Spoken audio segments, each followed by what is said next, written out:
There was a particular scene in this book and I absolutely loved it. It was so hot.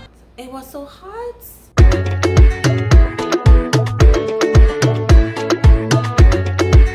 Hi wonderful people, and welcome back to my channel, Book Craze for Giselle. How are you going? What's up? What's the scene? I hope everyone is staying well. I hope everyone is doing well. I hope everyone is enjoying their summer break. Today I am going to share with you some books that I absolutely love. Love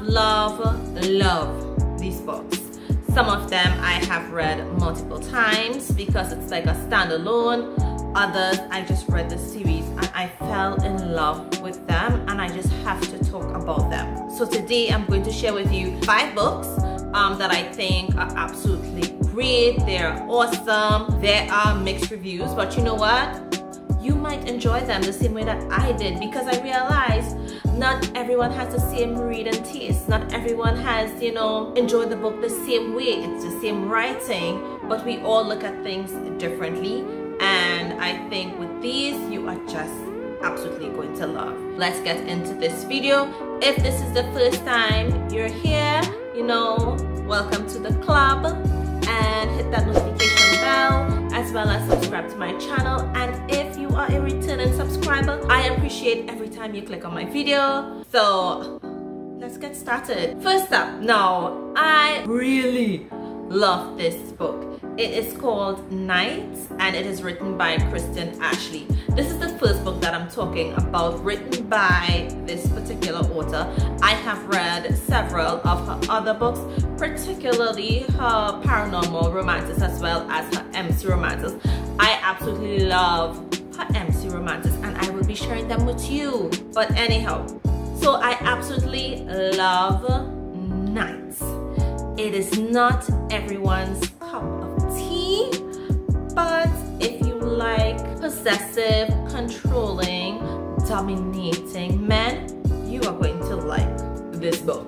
If you like Who Is Your Daddy, then you are going to love this book. And if you like steamy, addictive, enticing, captivated, just those sinful, lustful books, you are going to love Night. I'm telling you, like the first time I read this book, I was like, who's your daddy? I'm like, hold up, wait a minute, something ain't right. Okay.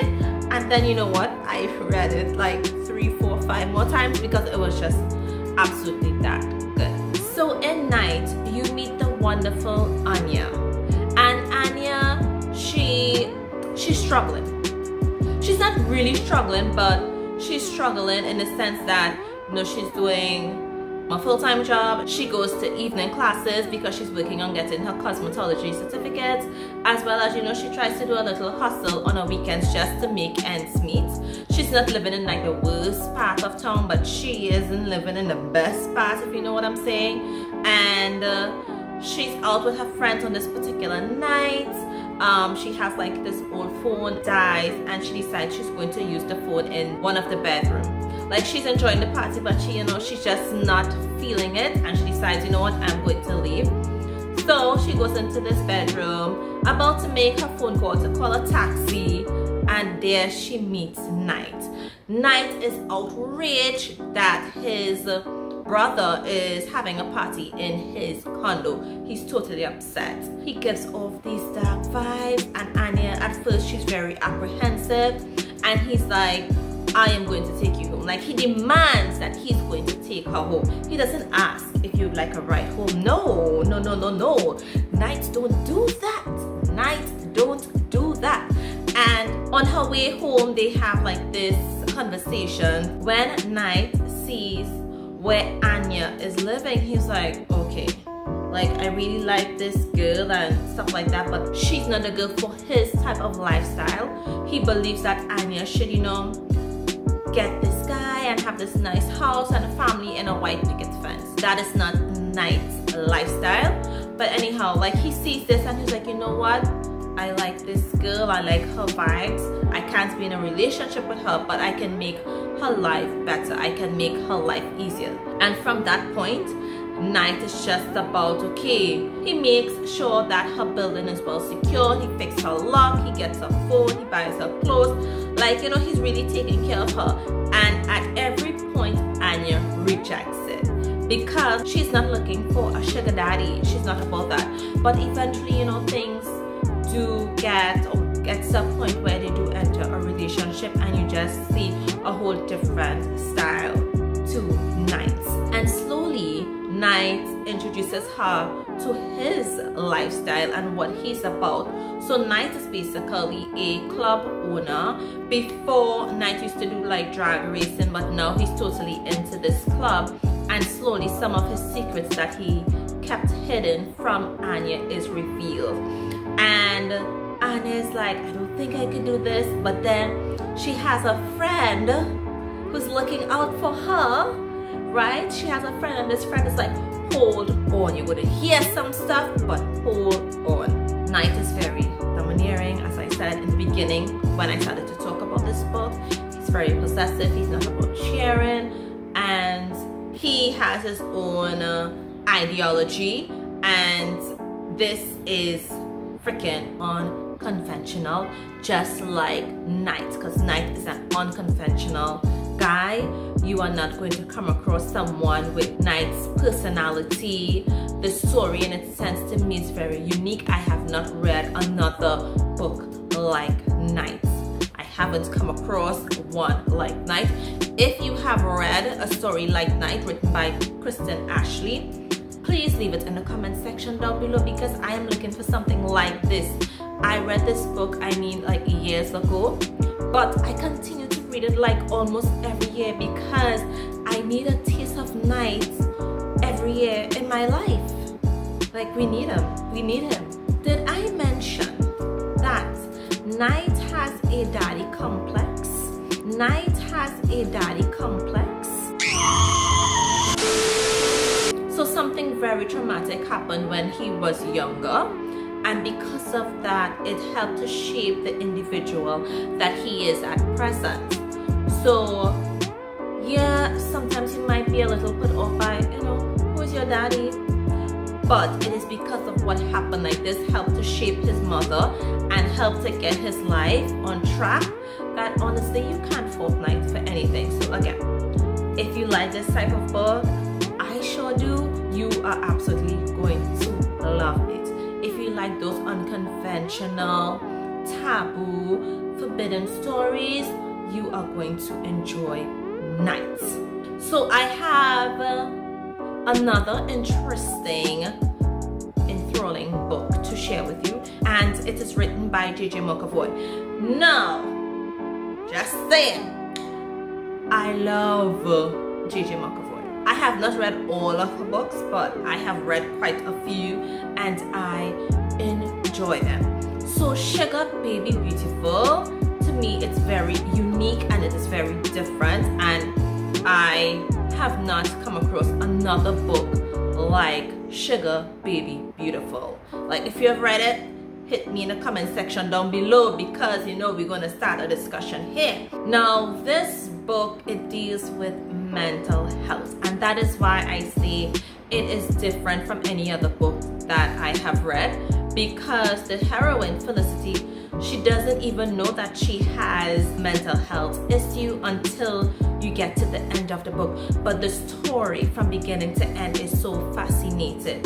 So you meet Felicity, she's doing like 2 to 3 jobs, and she has 2 best friends that she's living with, and her friends encourage her to go to a sugar party. I'm like, okay, a sugar party, and she goes. This is not her kind of thing, because she does janitorial work, she's a waitress, and she also works at like a call center. So she goes to this sugar party, and in this sugar party, basically you hook up with somebody, or you hook up with someone who's wealthy, and like, you know, they become like your sugar daddy or sugar mama or whoever. And you know, the parties, you know, it's happening, but she's not really feeling it, and she decides to wander off. And then she finds this room with this piano in it, and there she's playing this tune, and in comes Tito. He's captivated by her playing this piano. He is a writer, a producer, and a CEO of his own entertainment company. So when he sees her, he's really fascinated, and they strike up this relationship strictly for physical reasons. So they're just meeting just to have sex, and that's it. Felicity, she doesn't want anything from him. She doesn't want, you know, any type of material gain. She's just in it for the fun. But Theodore slowly starts falling for her, and he starts noticing particular things. And then when he pointed out, she's like, no. And then you see her life like unravel. But Theodore is there supporting her throughout this. Yo, when I tell you, sugar baby beautiful, you're not going to come across another book like this. You are not. This book, it is a standalone, and it is told from dual perspective, which is just awesome. And it is steamy. On top of all that, let me just say that Theodore Darcy and Felicity Harper, when they get it on, they set the house on fire. Period. Honestly, it is a remarkable story. Yes, and you know I love those steamy erotic books. I can't help it. It's a bonus. So when you have a good story and you have that bonus, that it just makes everything just so addictive and so entertaining, and you cannot put down this book. Like, this book is, it's 5 stars. It's 5 stars. It's heartwarming. It's just, it's everything. It's everything, in my opinion, that is. I'm going to talk about another standalone, and I have read this one multiple times. I just love it.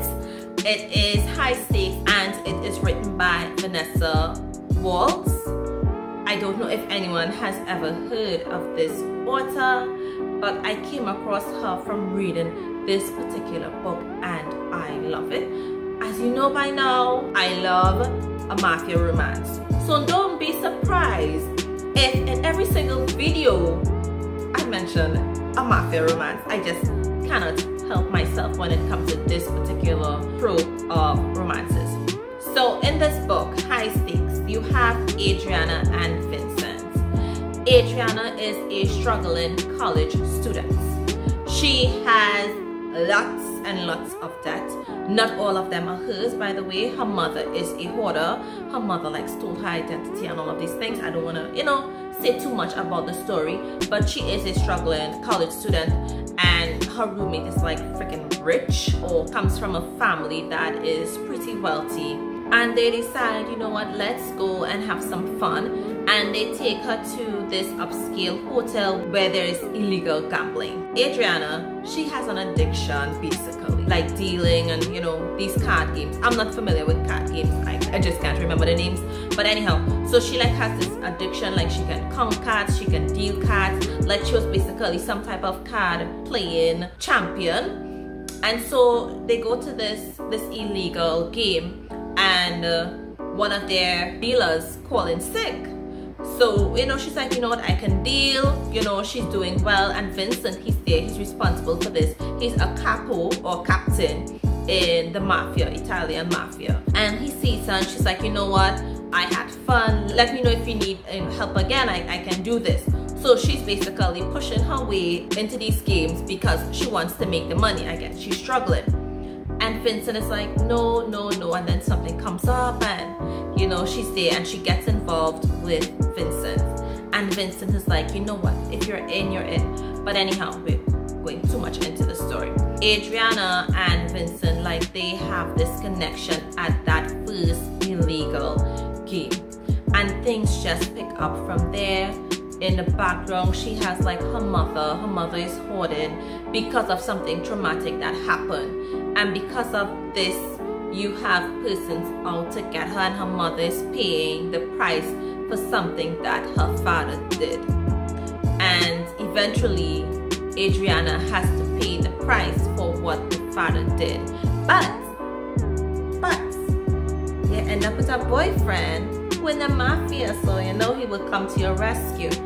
And honestly, like, this story, it is unconventional. Like, I've read mafia romances, but I have not read anything like this in particular with a college student and a couple. Honestly, I just love this book. Like, I was very intrigued by the story and just how everything unfolds. And I love the characters, like Adriana, because she already had some type of history or background with like illegal stuff, she wasn't surprised by some of these things. Like, she understood how things work. She knew to keep like her mouth shut. Like, if she was in danger, she knew exactly what she had to do, herself being involved in illegal stuff. And then you had Vincent. Like, this was the first time that Vincent was actually in any type of relationship. Everything was new to him. But what I love is that he was very upfront with her. You know, sometimes guys in the mafia, they want to keep certain things a secret. He was upfront with her, letting her know, hey, this is what is going to happen, and had her totally prepared for every and anything that could happen. Was it steamy? Yes, I loved it. Like, there was a particular scene in this book and I absolutely loved it. It was so hot. It was so hot. With this book as well, there was nothing that I did not like about high stakes. Like, I also gave this book 5 stars. Like, if I read a story and I absolutely love it, know that I am going to read it again in the future. High stakes, it's just one of those books. I have read other books written by Vanessa Waltz, but this is my favorite. Next up, I have a duet. Once I started reading this book, I could not put it down. Like, it had no break, it had no sleeping, it had no nothing. Like, you started and you just had to read it. Like, it was one of those books that just sucks you in and you have to just devour it like this. You have to go from page to page to page. And this book, or this duet, it is called Collide and Pulse, and it is written by Gail Mahue. So it's Collide is book 1 and then Pulse is book 2. There is so much drama in this book. I think that is why I love it so much. I think so. It had like so much drama with Emily, Gavin, and Dylan. So you know there's a triangle here. So this book starts off really nice and sweet with Emily. Her mother passed away. She had just finished college and she decides to move to New York to be closer to her boyfriend, Dylan. She gets there and Dylan is acting so strange. Like, he's working late, like they don't spend time together. Well, she's no longer in college, but she's struggling because she hasn't found a job in her area that she studied. She starts to work as a waitress and she moves in with her best friend, Olivia. So she's doing this whole waitressing job and she's asked to deliver a meal because the person that normally does that isn't there. And she goes to deliver her stuff to Gavin. And Gavin is absolutely captivated by Emily. And he starts pursuing Emily. And initially, Emily gives him a wrong name, but he's accustomed ordering food from this diner, so obviously, he is going to know where she works. Alright. And then Gavin finds where Emily works and he's there pursuing her and she's letting him know, hey, no, I have a boyfriend. But Gavin is doing everything right to get her attention. They strike up a very good friendship and he's there pursuing her non-stop. Yes, he realizes he is in the friend zone, but he's okay with that. He doesn't have an issue with it. And Gavin is at the side like messing up until boom, what Gavin is doing comes out. And Emily wants nothing to do with Gavin. Gavin is like a millionaire. He's the CEO of his own company. So he's set for life. Whereas Dylan, he is doing some ratchet, backhanded stuff to get to the top. Initially, Gavin and Emily, they did not plan to have any type of triangular relationship, but it just happened because they were so gravitated to each other. Everything was just natural, and slowly things unfolded and things was so, their relationship, it was just effortless.